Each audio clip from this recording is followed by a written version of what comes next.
Hey, this is Jurgen Rasmus, and welcome to the Provocative Hypnosis Vlog. This is an episode about what I call the congruency trap for coaches and therapists. There's often a lot of talk about the virtue of having walked the walk, being authentic, being congruent, as in, I've solved this problem for myself, therefore, I'm in a position to help you. Or I've been able to apply this in my own life, therefore, I know what the hell I'm talking about when I ask you to apply it in your own life. It sounds really good. There's, as with most things, some usefulness and some truth value in it, but it is a double edged sword of sorts. So let's look into this a little bit. This idea that you have to have walked the walk to be able to help someone. So, for example, one objection that I have gotten on occasion from some potential clients is, well, have you ever smoked yourself? Or have you ever had an addiction? Or do you know what it's really like to be claustrophobic? Or have you really struggled with the depths of deep depression?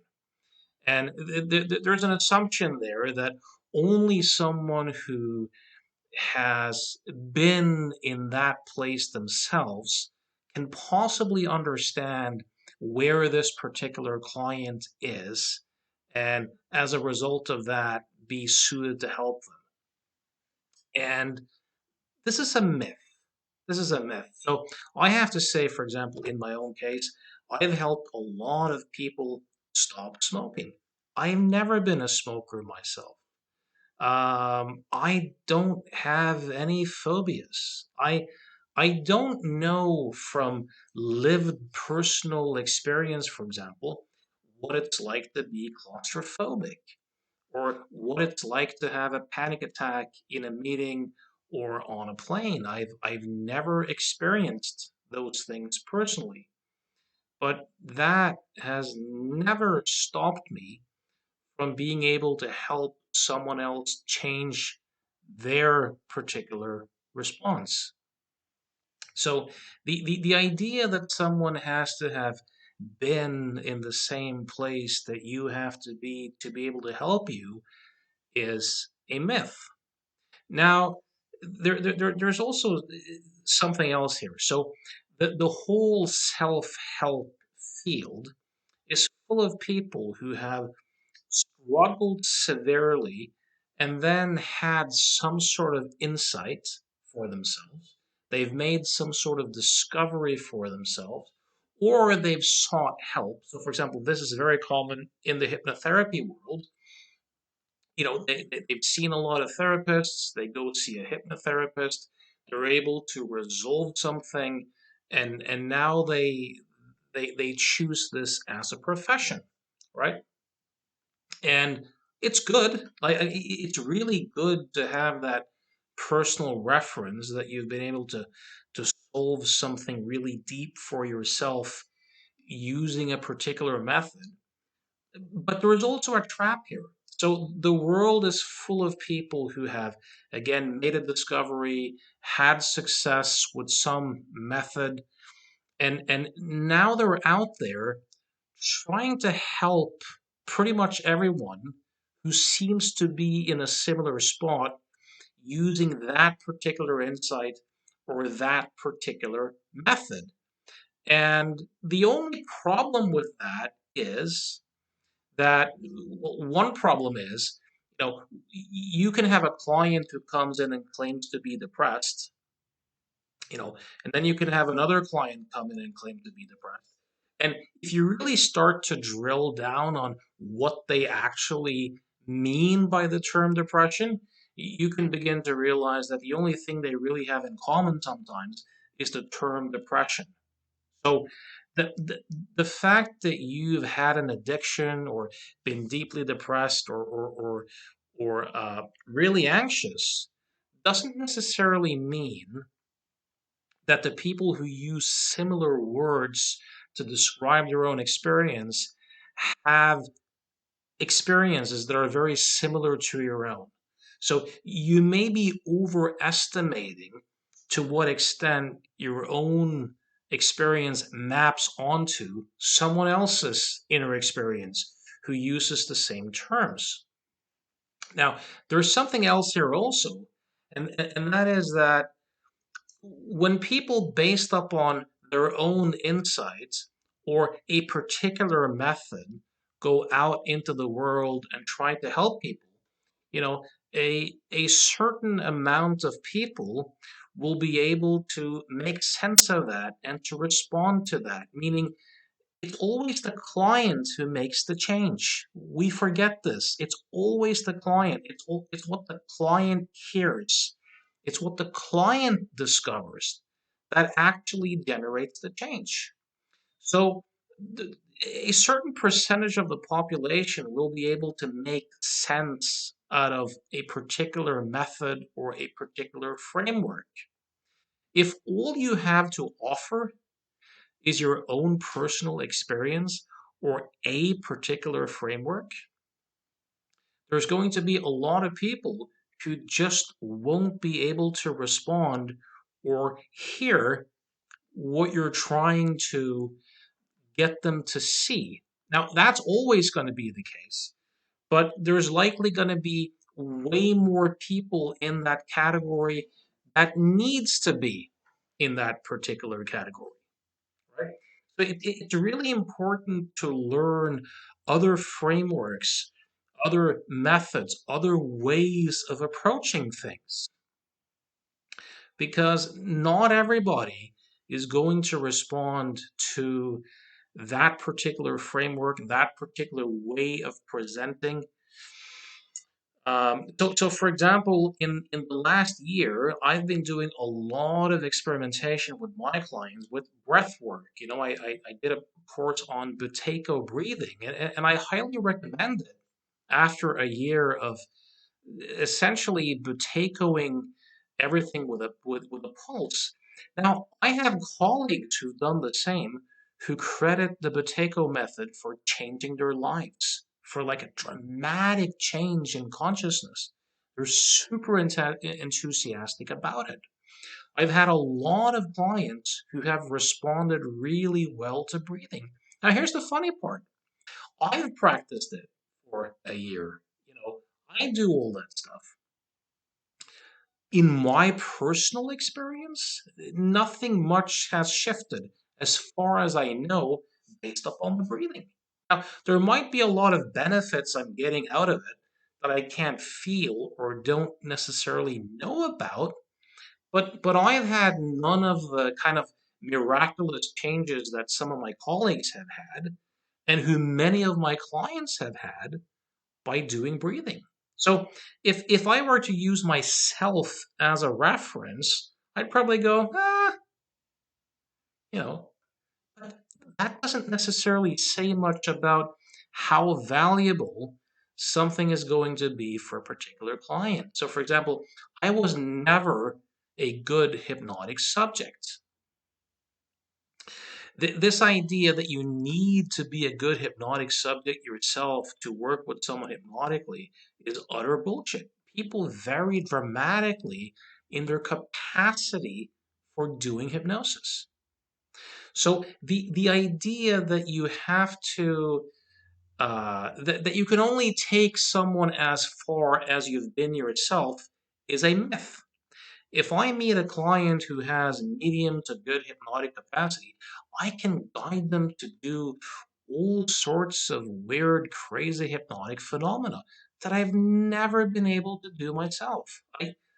I quite simply don't seem to have those capacities in the same way. So I'll give you a fun example of this. Um, Angelo Dundee, if you look at the sport of boxing, Angelo Dundee was an extremely successful boxing coach. He trained Muhammad Ali. He did some work with Sugar Ray Leonard. He was brilliant. Now, as far as I know, Angelo Dundee never walked that walk. He never had a professional fight. I don't know if he ever even had an amateur fight, but he trained Muhammad Ali. Now, there's zero chance that Angelo Dundee would ever be able to like walk the walk, meaning do what Muhammad Ali did. But he was still able to bring Muhammad Ali or help bring Muhammad Ali to great heights as a boxer. Angelo Dundee could help get Muhammad Ali to places where he had never been himself because he understood Muhammad Ali and he understood how to teach boxing. Contrast this with Sugar Ray Leonard, who was a boxing genius, one of the pound for pound greats of all time, in my opinion. Um, he coached some professional fighters. He may have been unlucky with the particular fighters that he coached, but none of them really went on to be successful. Whatever genius Leonard had, as much as he had walked the walk, he did not seem to be able to translate that genius and map it onto something that was useful. So if I was aiming to be a boxer, I'd probably choose Angelo Dundee as my coach over Sugar Ray Leonard if that was the choice. Not that you should take all your information from one source, no matter what you're doing.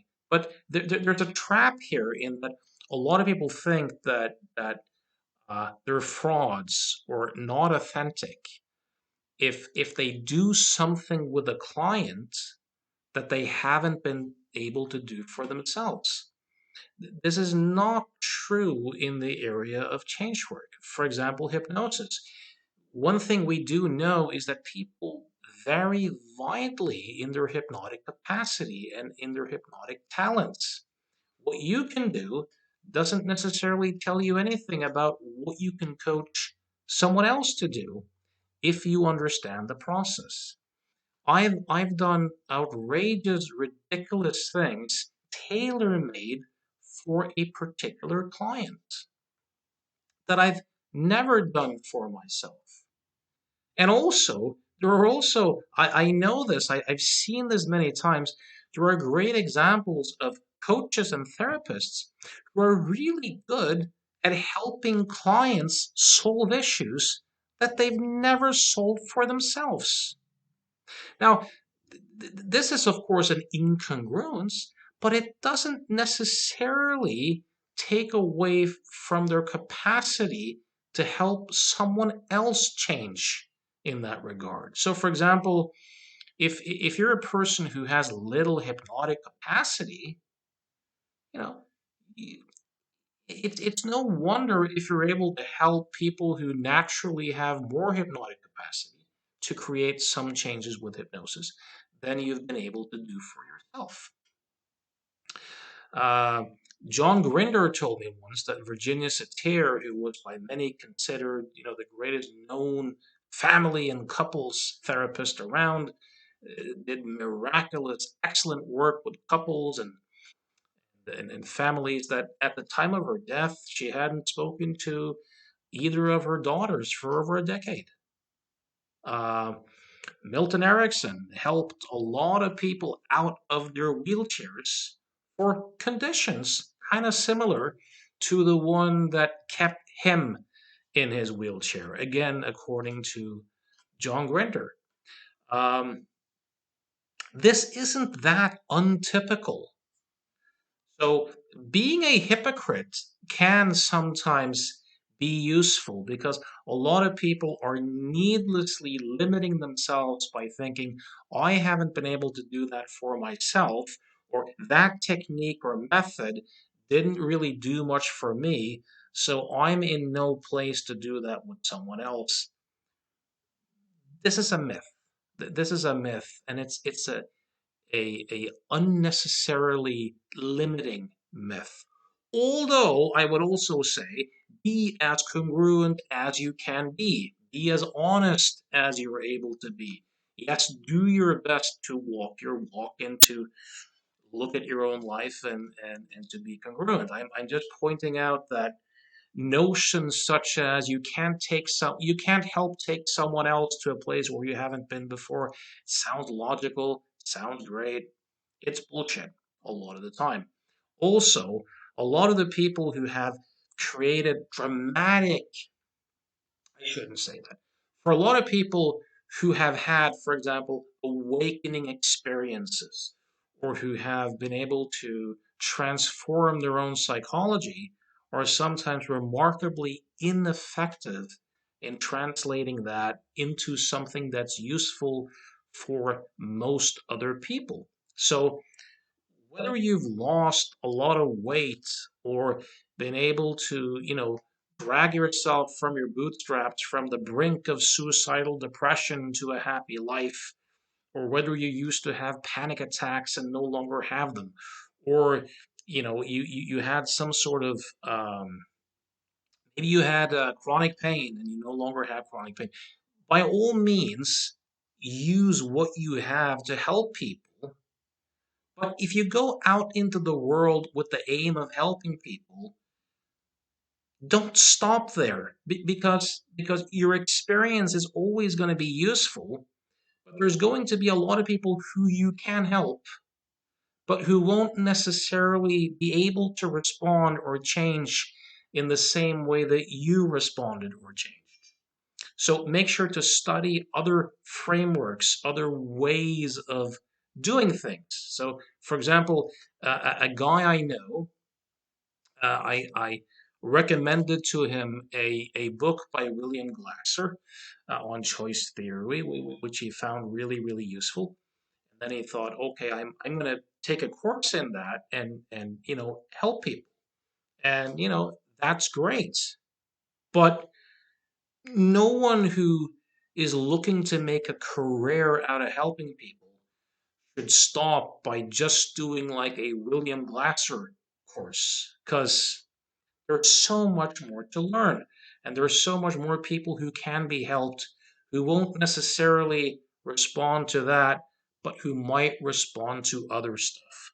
So, for example, in my client practice, I teach something I call the psychological illusion model, which I've made a lot of videos about. If you look at this channel, um, that's my preferred bread and butter way of working, and a lot of my clients resonate with that.